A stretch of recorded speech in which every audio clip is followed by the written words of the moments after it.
So welcome tonight, everybody. I see we have a couple of attendees.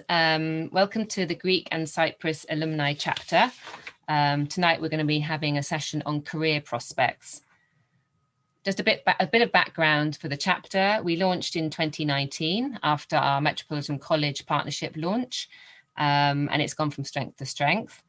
It was set up, and its aims are to support local graduates from Greece and Cyprus with professional networking and give them opportunities around the networking and furthering their career and employability. This also includes graduates from the Metropolitan College partnership. We've recently restructured and expanded our committee and now have 4 members with a wealth of professional knowledge and expertise, well, 5 including Maria, the other Maria. So we've got 5 really. During tonight's event, we have asked the committee to run career sessions, which are going to cover CV building, pitching, and career changes, which are all relevant to this timely job market. After the sessions, there will be an opportunity to ask questions to the chapter. So do put your questions and answers, and we'll answer make answers at the end. We'll have a slot right at the end. So all I've got to say is have a good session, enjoy, and I hope you learn a lot. And I'm going to move you over to Maria, who's chapter head. This is Maria Victoriatou, and she's going to introduce the chapter. And I'll go off screen. So welcome, Maria. Thank you, Molly. Thank you for the introduction. Welcome all. I'm Maria Victoriatou from our side, from Oxford Brookes Greece and Cyprus chapter. I'm the chapter leader. A few words from our side. I graduated from Oxford Brookes University in 2016. And gained my bachelor degree in applied accounting, actually via partnership with ACCA Association. I hold an MSc in banking and finance from Hellenic Open University, and I'm a fellow charter certified accountant and certified internal auditor. My working experience spread around 25 years, and in the last, let's say, 16 years, I have been working in the banking industry, mainly in Greek banking groups with exposure in the international environment. My expertise, let's say, it's in the finance and the risk areas. And in the last months, I have been working for a big consultant company, which is among the big 4 in Greece, again in the financial services. I'm really honored that the team has selected me as a chapter leader, and I would like to introduce our fellow members, starting with Dr. Vasilis Balis, who is our engagement officer. He has a very impressive bio, so I will try to summarize it as explicitly as possible. He's a biologist, graduated from MOBU, and holds a postgraduate diploma in biomedical sciences, cell pathology, from the University of Bradford, and a PhD of the Medical School of the University of Crete. He has more than 16 years of research and teaching experience in biology, and all these medical fields expert. Like virology, cancer research, and stem cells, and has participated as a researcher and lecturer in the laboratories of the Medical School of Aristotle University of Thessaloniki. Currently works at the Metropolitan College campus in Thessaloniki as a program leader in MSc Medical Genetics and Genomics, and a Bachelor Podiatry, if I correctly stated, Vasilis, sorry for that. The other member of our team is Malva Pisticou, who is our events officer. She holds a bachelor degree in tourism business administration, a master degree in tourism marketing and management from Oxford Brookes University, and an MBA from University of Piraeus. From 2016 till recently has worked as a lecturer in the fields of tourism and restaurants in educational institutes in Greece and abroad. She has publications in international journals and participated in conferences as a speaker. Her professional experience includes the post of editor-in-chief of Food Service magazine, and as a member of the judge panel of the Taste Olymp Awards and Innovation in Politics. From March 2021, she's the head of learning and development of VITAE, in addition to being an external collaborator of World Tourism Organization. She has been awarded by the Chefs Club of Northern Greece for her contribution to the local food service industry, and received in 2018 a Greek Tourism Award as a member of the working group of UNESCO, Piraeus and Islands for their initiative to strengthening the employment of the weakest social groups. Last but not least is Panagiotis Miliadis, who is our, let's say, our art director in our team. He's marketing and communication officer. Graduated in 2016 from Oxford Brookes University with Bachelor in Business Management and Psychology. In 2017, completed his first postgraduate program in e-business and digital marketing at the International Hellenic University, and a year after completed his second master's degree in digital media, communication and journalism, with a pathway in risk communication at the Aristotle University of Thessaloniki. He established the Hellenic Society of Oxford Brookes University. He was a very active member of this and has been elected to be the president for 2 years in a row. He promoted the community and held constant events to raise funds for local charities. Once he completed his postgraduate, he co-founded Concept in Thessaloniki under the framework of social solidarity economy.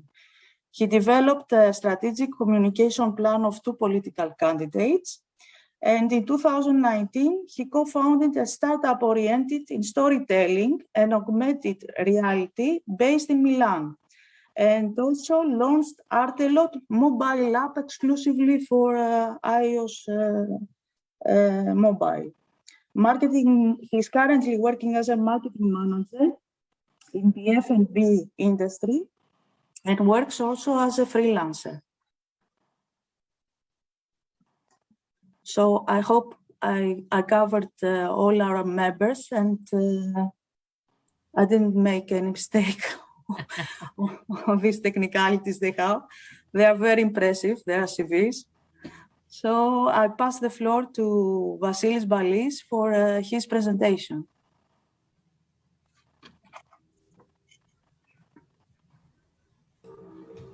Hello, everybody. I'm Vasilis Balis, and I'm going to be starting off this panel with the presentation of how to make a strong CV. It's something that actually everyone has the time to go through and to work on once the time is there to find a job and to try to do something with their life. And starting with a strong CV is the most important thing. So writing, first of all, an effective resume, a curriculum vitae, is the first step towards landing a new job. So resumes are essentials,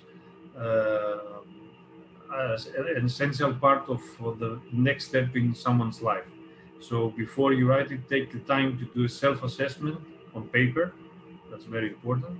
Outline your skills and abilities as well as your work experience and extracurricular activities. And this will make it easier to prepare a thorough resume.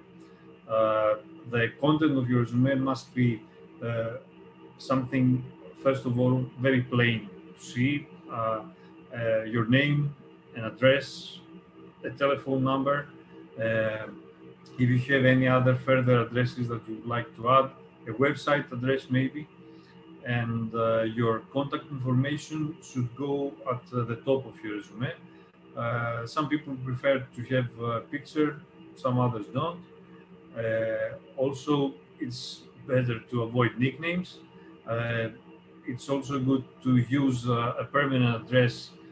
For example, if you're not out of your parents' house yet, your parents' address, a friend's address, or the address you plan to use after your graduation.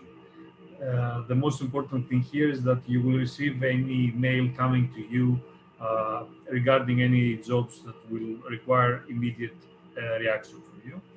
And it's best, of course, to use a permanent telephone number for that reason as well, and include the area and international code. Also, of course, you must add your email address or any other electronic address that you may have, and that in many cases nowadays helps many employers to find you and to see you and to have a profile, let's say, of you before even they meet you. That's why you should always keep something professional that you should add to these addresses, and of course a website or a web page that actually reflects your professional ambitions. And I'll come to that in a moment, where you should identify yourself in the information you include in your resume. You should, of course, start with information regarding your education, any other continuing educational or professional development programs that you have participated in, work or professional experience, volunteer experience, activities, your computer skills, professional associations that you might be part of,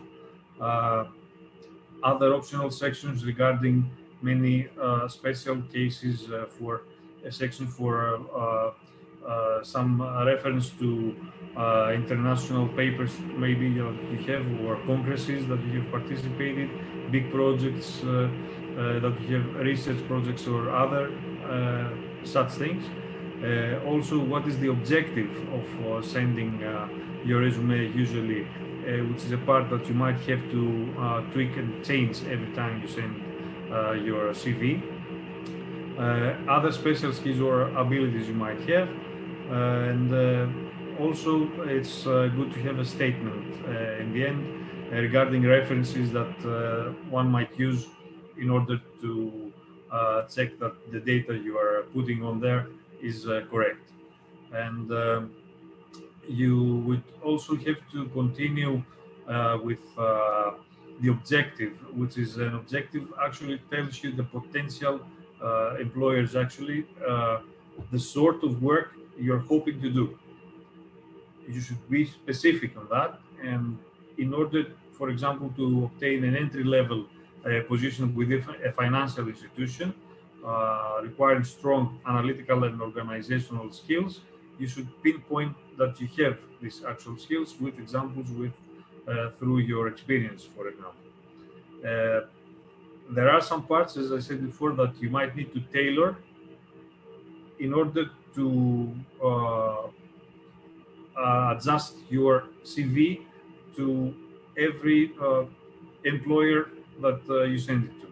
And the objective is one of these things that you might have to change.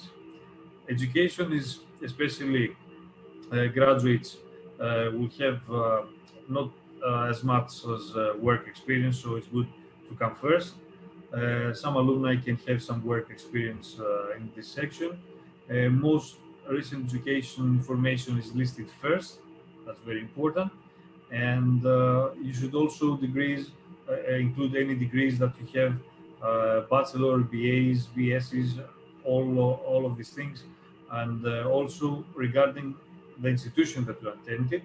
And also you should add up any minors or concentration that you had in your studies or anything like that. Or if you achieved a very high GPA, for example, or a very high degree score. That's very, very important as well. And also, it's good to mention any other academic honors, of course.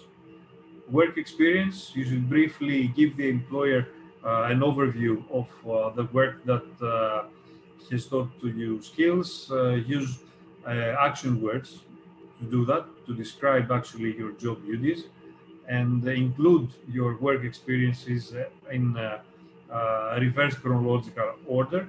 That is to put that last job that you have or had first, and work backward to your first relevant job. Include in the work experience the title of the position, the name of the organization, the location of work, town, state, the full address usually, dates of employment that you work there, describe your work responsibilities with emphasis on specific skills and achievements, and all of these things will be some things that are mostly important in a good CV. Is something that shows that you have focus on specific skills. And which are these skills? You should use the action words to define the responsibilities of your job-related experience, easy to read and understand, and the whole output should be like easy to read and understand, and at the same time visually powerful and free of gimmicks and tricks. Also, it's good to keep it in very, very short, if possible, 1 or 2 pages maximum. Specific other characteristics for a useful, for successful, for a good CV is that first of all, you must be 100% truthful.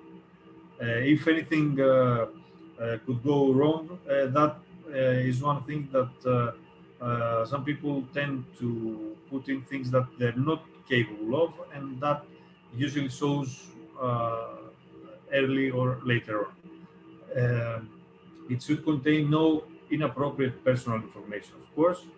It should be produced in a computer, and it should be used with data presented in a correct chronological order. You should also refrain from doing typos or grammar slips, and you must pay attention to detail. You must have proven ability to track down and correct any errors.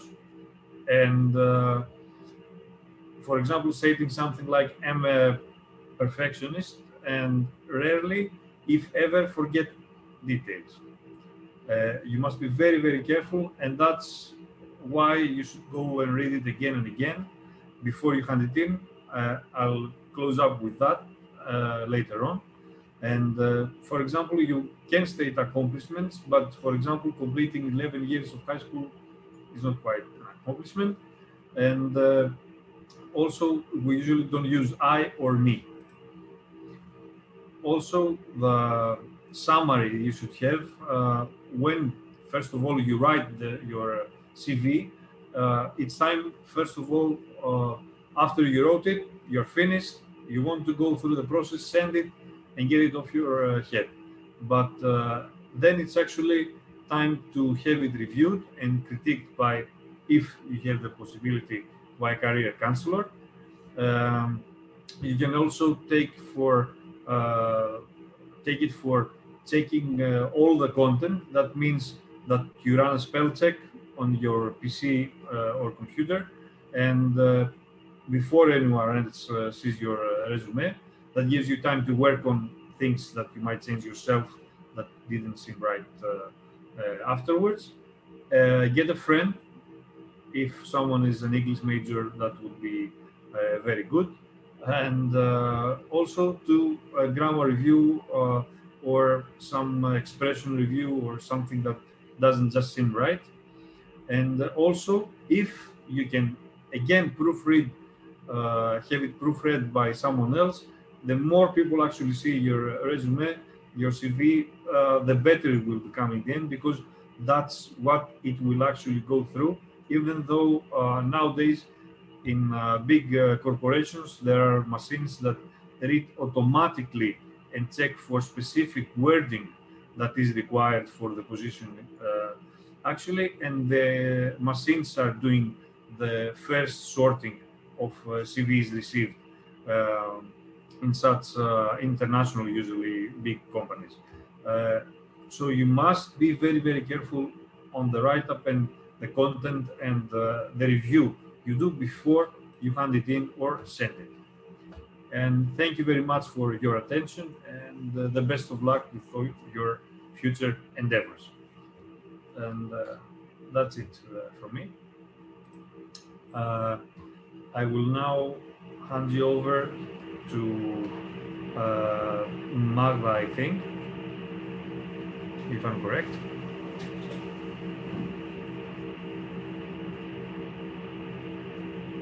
Yes, Vasilis, you are correct. Okay. So good afternoon to everyone, and thank you for your participation today. As this is our first time that the chapter is officially on, we are happy that you joined us, and we are looking forward to more people in the near future. Following Vasilis Balis'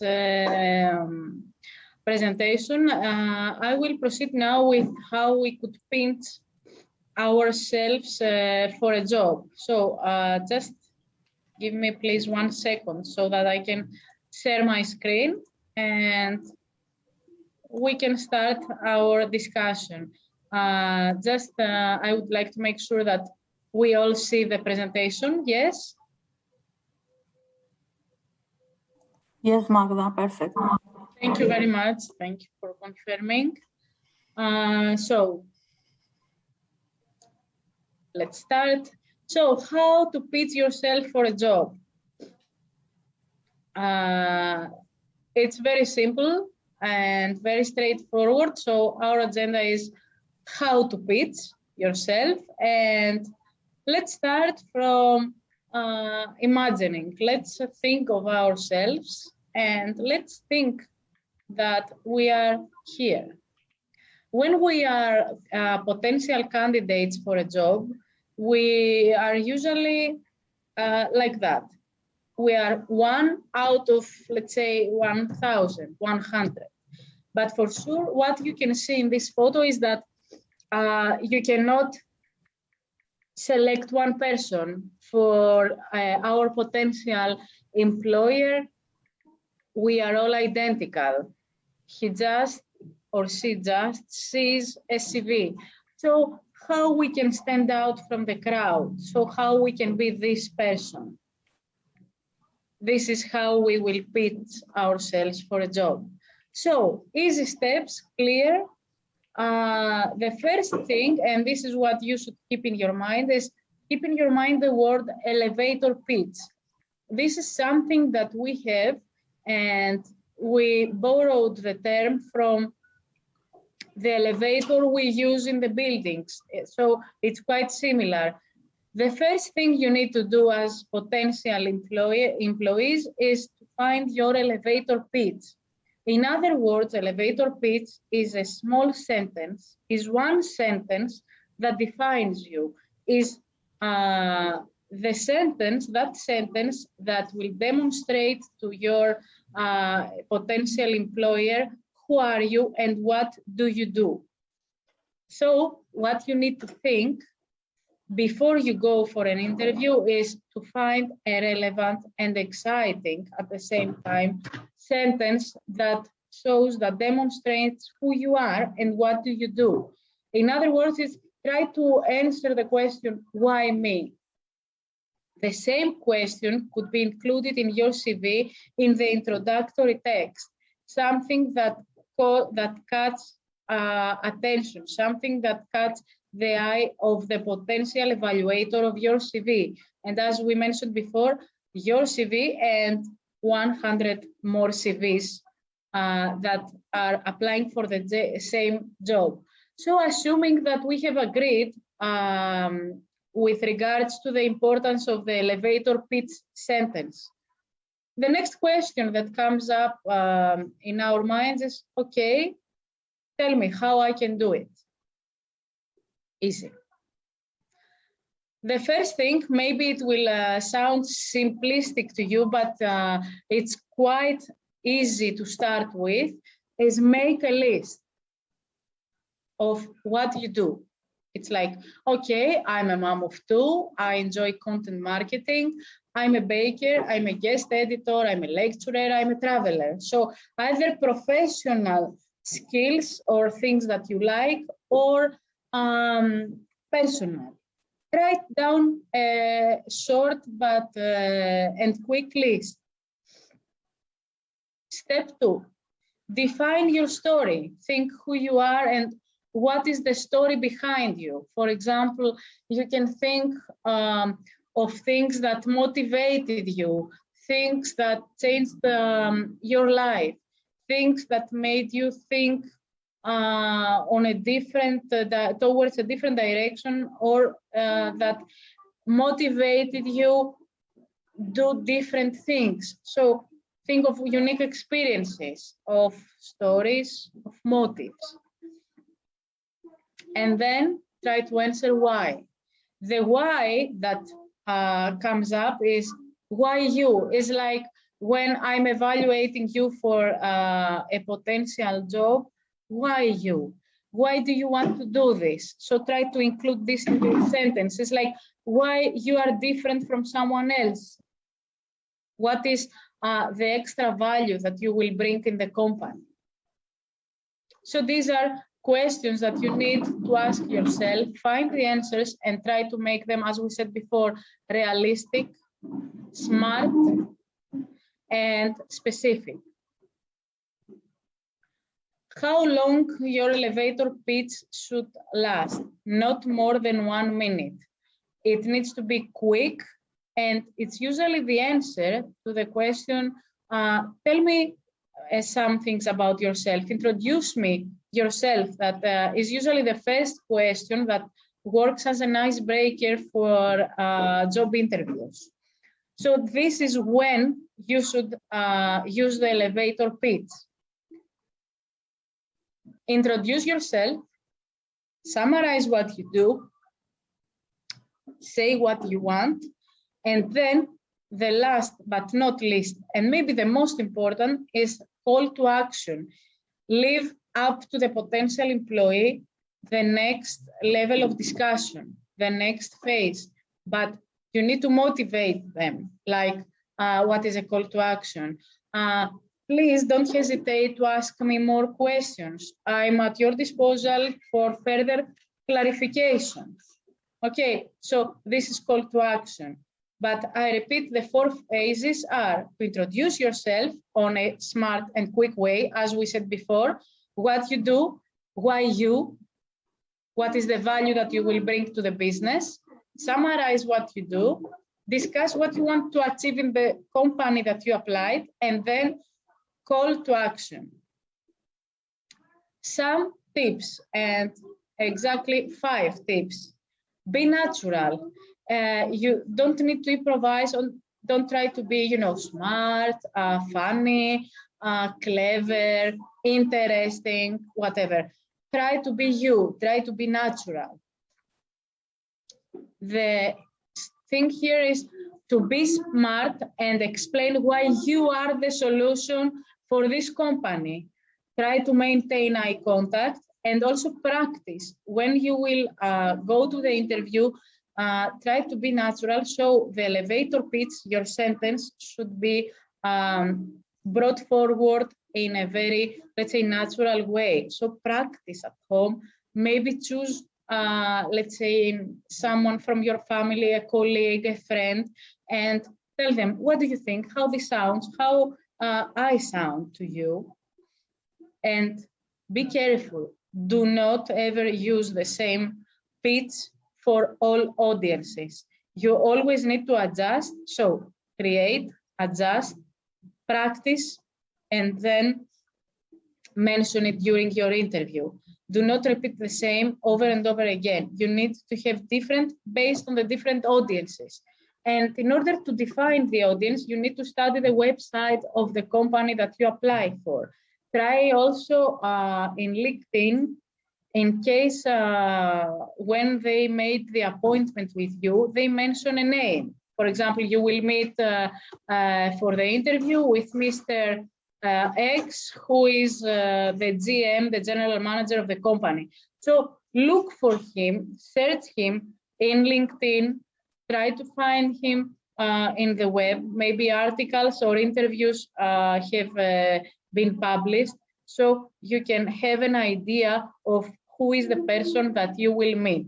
Okay, and then adjust, if needed, your elevator pitch. See an example. I have an example here for you. You can see here that in case A, in photo A, we have someone who is a manager, and the other one says, I'm a manager in company X, I'm a software developer in company Y. But see a different approach in photo B. I help companies build proactive teams. I build mobile applications that help company Y sell clothes online. You see the difference. It's the same person, the same job, but they describe it on a different and more attractive way for the audience. The one mentions that help companies and uses catchy words as well, like proactive. And the other one mentions that exactly what does he do in the company and how he contributes to the company's flow. So different approach, same meaning.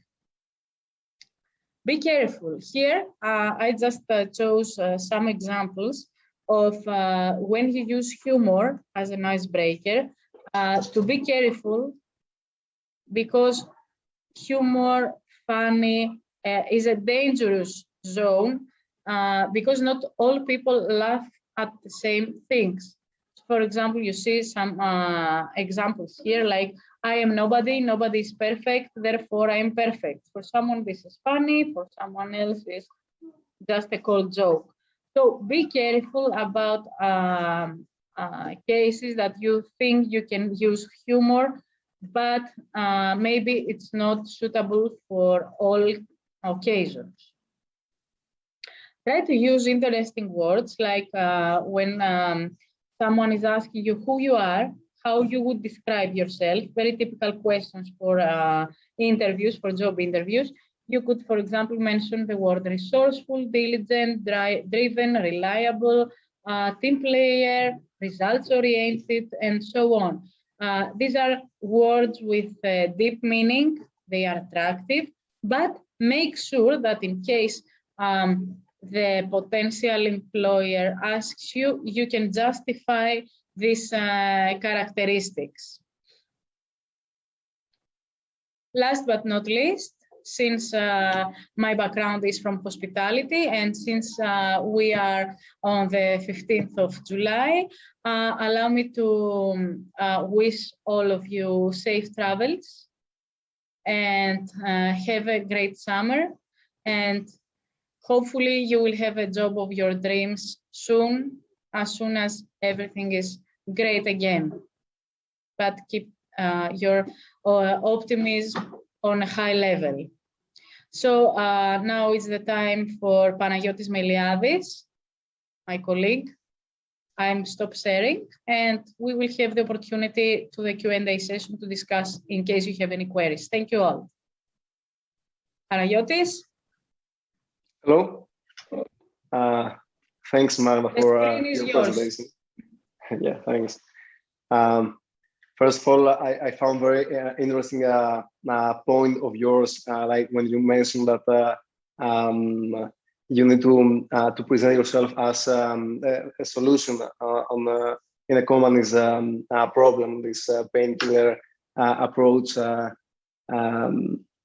it's similar to my approach as well. So let me share my screen with you. All right. First of all, I have to confess with you that I never had the opportunity or to write a CV and apply for a job in a company or pitch myself somewhere in any case. So I found both presentations very important and interesting for me as well. So my topic for tonight is career change. I think that some of the theories may also apply in the case that you may apply for a job for the first time. So this is the presentation overview, my agenda. First, I will start with introduction with some stats and facts. Then I will mention a theory, like starting with why.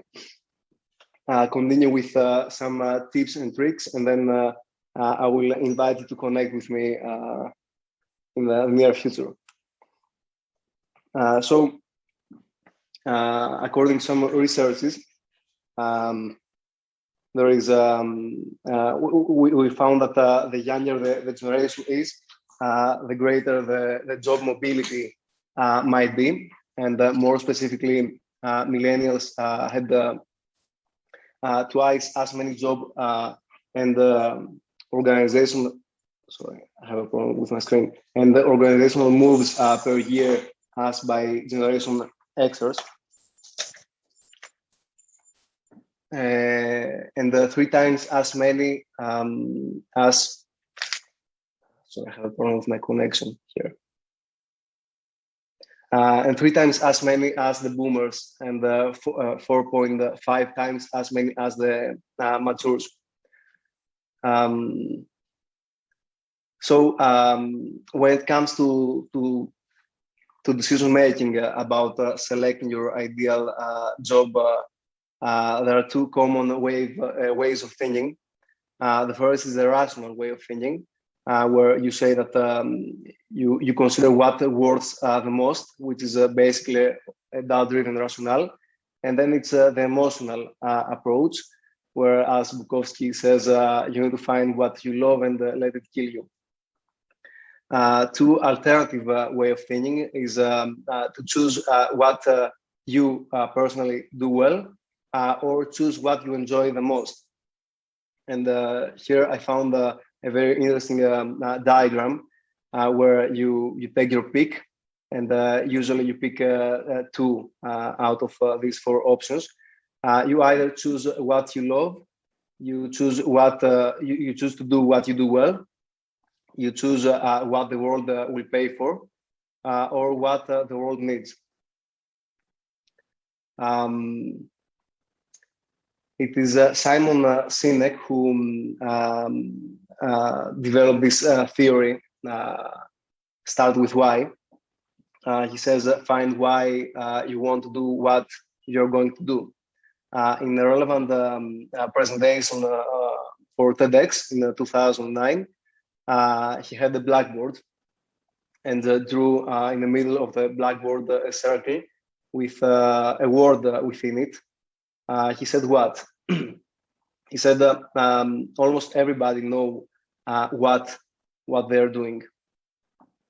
In the middle of this circle, he drew another one and wrote the word how. He said there are some people who know how they're doing what they're doing, but then there are few people out of them who know exactly why they're doing what they're doing, and those are the people who tend to inspire the most, be leaders or have a more successful life.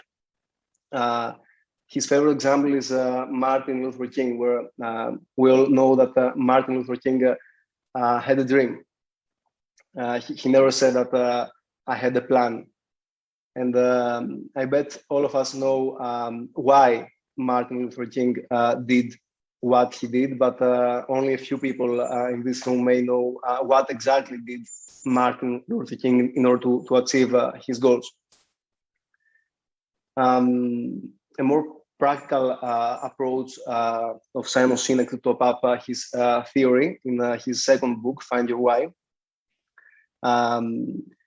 is in order to find your why, you need to draft and refine a why statement constantly, which might look a linear approach, yet it's a loop because you need to reconsider it often. So when you come up with your ideal, let's say, purpose of life, so this is the why, you usually start with the word to, and then you continue with your contribution to the lives of others, so that the impact of your contribution. Here goes the example of his why statement. He says, to inspire people to do things that inspire them, so that together we can change the world. So let me move forward some career change tips and tricks. How to change your career. First, you need to evaluate. You need to take the time to understand why you aren't happy with your current job. And then you need to assess objectively your interests, skills, and values. Think about the careers you could be well suited to. Then the research. Find out as much as you can about the industries and job roles you're interested in. Then it's the step where you need to upgrade. And I have emphasized this particular step. Let me elaborate further on the next slides. You need to identify educational opportunities that could help to bridge the gap between your existing skills and the new careers you're interested in. Final step, as Vasilis explained and presented previously, you need to refocus your CV based on your new goals and write a cover letter that emphasizes your transferable skills.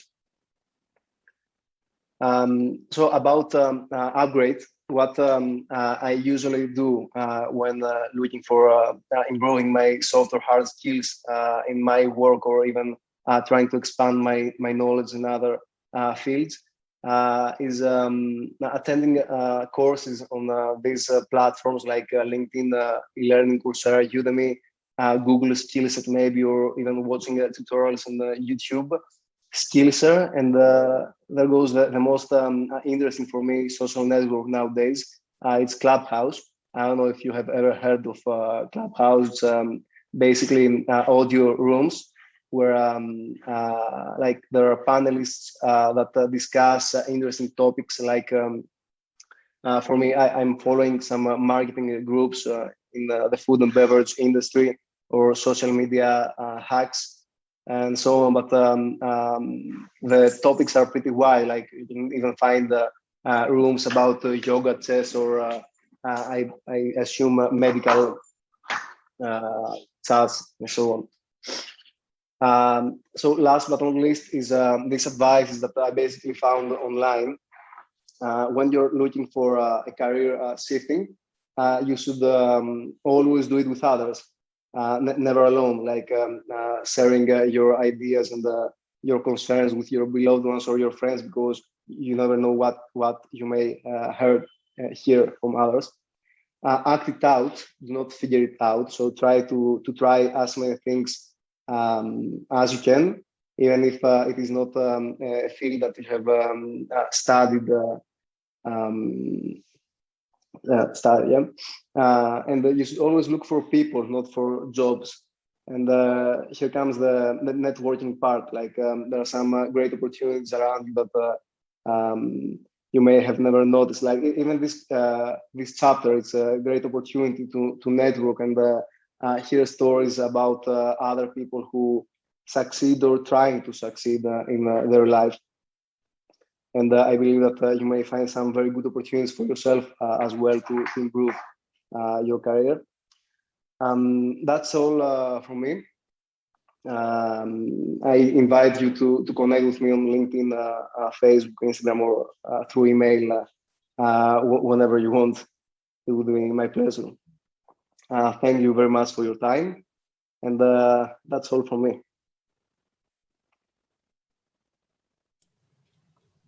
I think, Maria, would you mind stepping in? Yes, I'm really impressed with your presentations. I have to say that just summing up on all these things that were wonderfully presented, that, you know, all the people, and especially young people that are in the process of searching a job, they have to be optimistic, as Magda stated.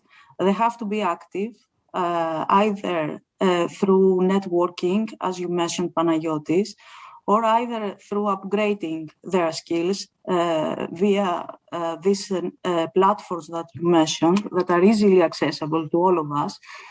But first of all, they have to be persistent in their goal. So for sure, they shouldn't be disappointed if something, a rejection, let's say, come, because through the rejection, they can learn many things. They can evolve and they can achieve their goal even in the next step. So from my side, summing up all these perfect presentation. I don't know. I don't have my camera. Yes, sorry for that. Sorry for that.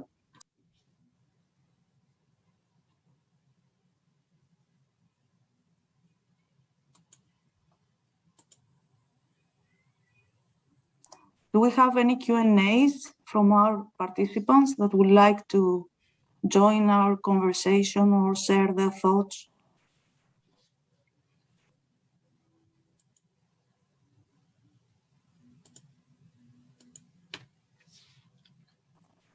They can even share if they are in the process of searching a job.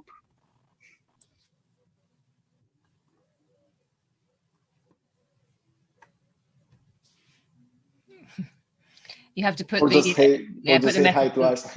Yeah, if you have any questions if you put them on the chat, and we can go through them. If you have anything you'd like to say or share with the chapter. Maybe people are shy.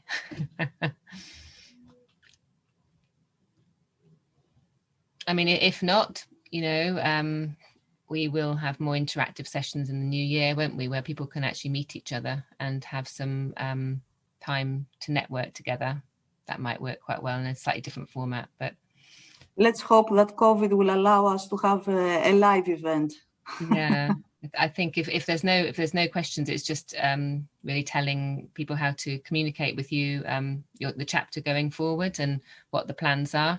I can say a little bit that we are, oh, there's a thank you. We are going to be running, just for the attendees to know, and I did mention it to the panelists, we are running a Brooks Connections, we're relaunching a mentoring scheme. So I will share that in the email that goes out tomorrow to everybody who registered. And you can be, if you're 3 years out graduate, you can be a mentee, or you could choose to be a mentor.